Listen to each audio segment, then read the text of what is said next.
Assalamualaikum warahmatullahi wabarakatuh. Alhamdulillahirabbil alamin wassalatu wassalamu ala Rasulillah wa ala alihi wa sahbihi wa mawala. Amma ba'd. Faqur rabbi zidni ilma warzuqni fahman. Rabbi shrah li sadri wa yassir li amri wahlul 'uqdatam min lisani yafqahu qawli. Allahumma iftah lana hikmataka wansur alaina rahmataka min khazaini rahmatika ya arhamar rahimin. Kawan-kawan seperjuanganku yang dimuliakan Allah Subhanahu wa taala dan semoga selalu dalam lindungan Allah Subhanahu wa taala. Pada kesempatan ini saya akan menyampaikan kultum tema tentang akhlak seorang muslim.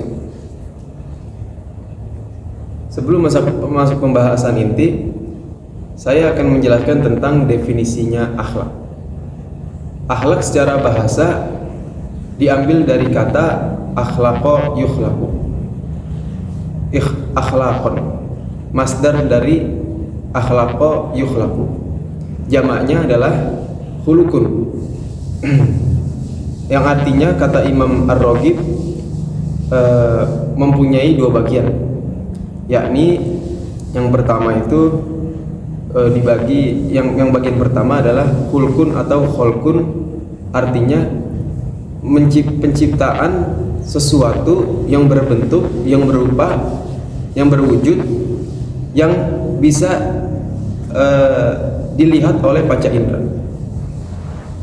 Dan yang kedua adalah kata khulukun. Khulukun sebaliknya, artinya karakter atau kekuatan yang tidak bisa dilihat oleh panca indera, seperti hanya hati yang bisa merasakan tapi tidak bisa dirasakan oleh panca indera. Mungkin begitu etimologinya. Dan secara terminologi atau secara istilah, menurut Imam Al-Jahid dan Imam Al-Jurjani, beliau mengistilahkan akhlak itu adalah kondisi jiwa yang stabil seorang manusia yang mendorong terhadap untuk melakukan sesuatu tanpa ada pertimbangan, tanpa ada pemikiran panjang. Jadi seorang manusia melakukan sesuatu tanpa ada pemikiran panjang, tanpa ada pertimbangan lagi. Itu mungkin terminologinya. Jadi pertanyaannya, mengapa kita harus membahas akhlak?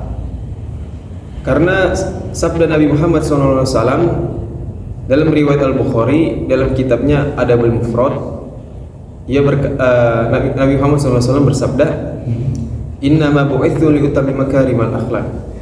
Sungguhnya aku, Nabi Muhammad SAW, diutus ke bumi untuk menyempurnakan akhlak yang mulia. Dan pertanyaan, apa itu akhlak yang mulia? Bagaimana tolak ukur bisa disebut akhlak yang mulia? Akhlak yang mulia itu adalah seluruh perbuatan, seluruh aktivitas Nabi Muhammad SAW yang dilakukan oleh Nabi Muhammad SAW. Dan kita wajib bagi seorang muslim untuk menjadikan Nabi Muhammad SAW tolak ukur terbesar, mizanul akbar, atau alaihi tu'radul asya', jejak segala sesuatu apapun, yakni Nabi Muhammad SAW. Demi sempurnanya seorang atas akhlak yang mulia. Jadi pada pembahasan ini saya akan menjelaskan akhlak utama bagi seorang muslim. Yang pertama yakni kita mengenal atau memahami seluruh perbuatan baik, sebagaimana sabda Nabi Muhammad SAW, "Al-birru husnul khuluq wal ithmu mahaka fi nafsik wa karihta ayyat tali'a alaihin nas."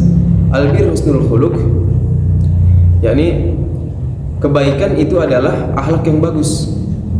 Sedangkan wal ithmu mahaka fi sadrik, sedangkan dosa itu adalah keresahan terbesar dalam hatimu. Wa karihta ayyat tali'a alaihin nas, dan engkau tidak mau manusia melihatnya, manusia mengetahui akan keresahan atau dosa tersebut. Jadi itu riwayat Muslim dalam Sahih Muslimnya. Kewajiban kita bagi seorang Muslim harus mengenal mana akhlak yang baik dan mana akhlak yang buruk. Akhlak yang baik adalah akhlak yang disukai atau yang diperintahkan oleh Allah Subhanahu wa taala dan Rasulnya, sebagaimana sifat ikhlas, sifat fatonah, amanah, sidik, tabligh, wara, zuhud, sifat tawakal, sifat takwa kepada Allah Subhanahu wa taala, dan sifat-sifat yang lainnya. Sedangkan akhlak yang buruk itu akhlak yang dibenci dan tidak disukai oleh Allah Subhanahu wa taala dan Rasulnya, sebagaimana akhlak berbohong, durhaka kepada orang tua, menyembunyikan ilmu, tidak cerdas atau bodoh, tidak wara, suka melakukan yang subhat, suka menyebarkan fitnah dan lain-lainnya. Jadi pada dasarnya seorang manusia itu sudah tahu, sudah ada dalam hatinya, sudah ada dalam nuraninya, sudah mengetahui mana yang baik dan mana yang buruk, sudah tertanam dalam hatinya, dalam nuraninya. Jadi ketika seorang melihat kebaikan, maka ia akan tahu bahwa ini adalah, maka hatinya akan ngomong bahwa ini tidak pantas untuk dilakukan. Dan ketika ia melihat sesuatu yang buruk, dalam hatinya ngomong, ini adalah sesuatu yang tidak pantas untuk dilakukan, yang tidak pantas untuk diterapkan dalam kehidupan. Itu seorang ketika melihat akhlak yang baik dan akhlak buruk, dalam nurani itu sudah tahu, dalam hatinya itu sudah tahu. Karena kita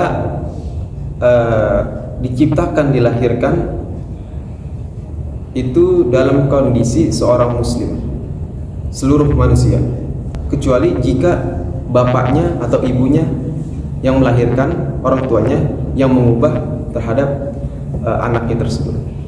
Dan ketika kita melakukan kebaikan juga tidak ada ruginya. Ketika kita melakukan kebaikan, maka kebaikan itu akan kembali pada diri kita sendiri.